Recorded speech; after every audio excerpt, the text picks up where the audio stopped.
Bison വാലിയിലെ ഞങ്ങളുടെ final day ആണെന്ന്. Already ഇന്നത്തേക്ക് നമ്മൾ മൂന്നാറിൽ 4ാമത്തെ ദിവസമായി കഴിഞ്ഞു. ഇനി നമ്മുടെ യാത്ര വട്ടവടയിലേക്കാണ്. പ്രധാനമായിട്ടും അവിടുത്തെ ക്യാരറ്റും അതുപോലെ സ്ട്രോബെറിയൊക്കെ നേരിട്ട് കാണാനും അത് ഹാർവെസ്റ്റ് ചെയ്യുന്നതിന് ഭാഗമാവാനുമാണ്. ഏതായാലും പോകുമ്പോഴേ നമുക്ക് ക്യാരറ്റുകൾ റോഡിൽ പല ഭാഗത്തേക്ക് കാണാൻ തുടങ്ങി. നല്ല ഫ്രഷ് ക്യാരറ്റുകൾ, അതുപോലെ കോർണ്, ഇതെല്ലാം ഒരുപാട് റോഡ് സൈഡിൽ കാണാൻ തുടങ്ങി.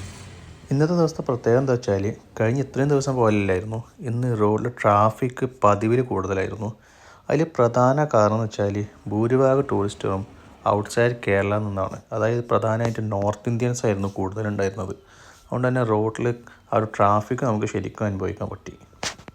മൂന്നാറിലെ ആദ്യത്തെ 2 ദിവസം മാത്രമായിരുന്നു നമുക്ക് നല്ലൊരു കാലാവസ്ഥ കിട്ടിയിരുന്നത്. ഇന്നത്തെ ദിവസം എന്ന് വെച്ചാൽ അത്യാവശ്യം നല്ല ചൂടായിരുന്നു. പ്രത്യേകിച്ച് മറയൂർ ഭാഗത്ത് എത്തുന്തോറും ആ ഒരു ചൂടിൻ്റെ കാഠിന്യം കൂടി വന്നു. നമ്മൾ നാളത്തെ വീഡിയോയിൽ പോകുന്നത് വട്ടവടയിലേക്കാണ്.